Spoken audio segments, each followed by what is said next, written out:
Senator Lambie. Oh, sorry, I'm getting all excited. Is it the wish of the committee that the bill be taken as a whole? There be no objection. It is so ordered. Senator Lambie.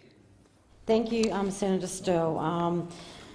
Because there's been quite a lot of ongoing argy-bargy for 2 weeks and we're all quite tired of it, I am withdrawing my amendment 8082 and 8081. That has now been taken care of and removed by the government, and negotiations have gone on with one, so I'm good with that. But I would like to say a few words. The government's amendments to the Veterans Affairs Legislation Amendment, Digital Readiness and Other Measures Bill 2017 to omit the public interest disclosure, otherwise known as the PID, from Schedule 2 is a win for veterans, as their privacy will continue to be protected.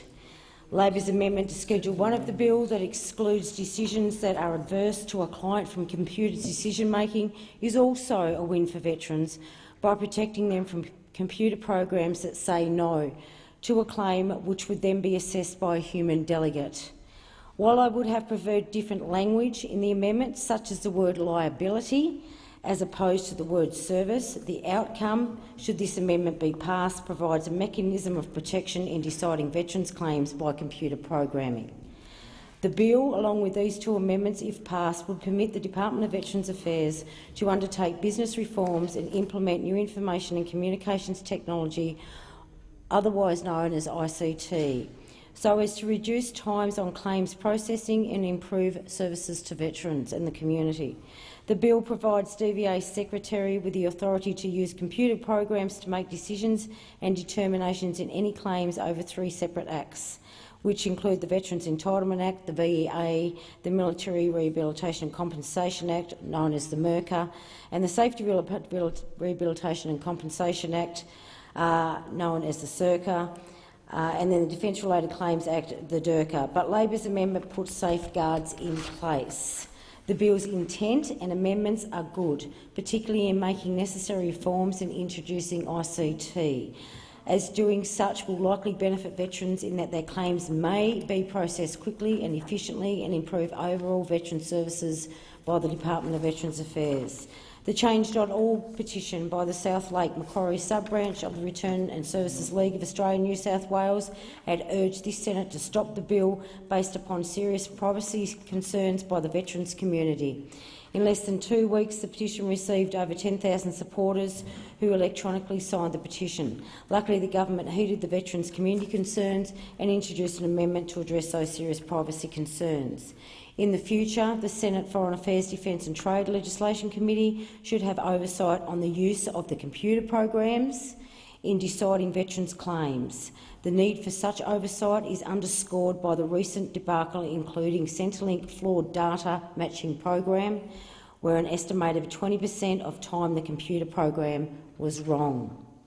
Automated decision-making will be useful to speed up claims processes, noting the DVA computer system and software has yet to be designed and built, and as such there is much concern in relation to initial decisions related to a service injury or disease or reassessment of such.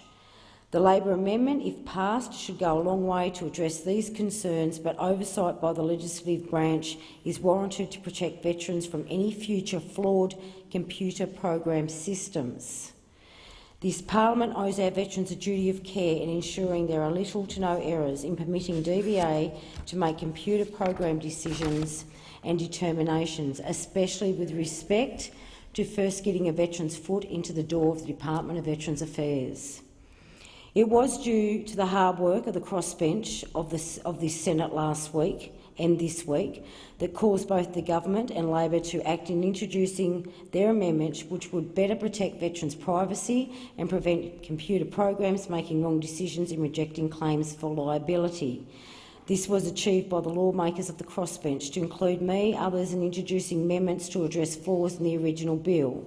What this bill and amendments have demonstrated is that this parliament, particularly the Senate, is able to work effectively if lawmakers work together to address flawed legislation. Before I finish off, I do want to say a very, very special thank you. I want to thank Senator Kokoski more than Nick Xenophon team, and especially Pat in her office.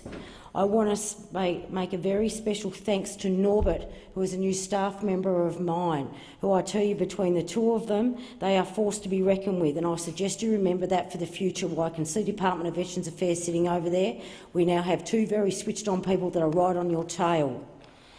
And even though the Shadow Minister, Amanda Rishworth, was a little slow off the starting block, she certainly made up for it in the end, so thank you, Amanda. Thank you for your patience, thank you for hearing us out, and thank you for making this happen. And I also want to thank, once again, and he's always helping out the veterans, Senator Ludlam. Thank you, and to your office as well. Thank you very much. This will make a veteran's life much easier instead of having to worry about their privacy being leaked all over the place, which I will not have going on. So for those people who really stood up and fought over the last two weeks for Australian veterans, I thank you sincerely. Thank you, Senator Lambie.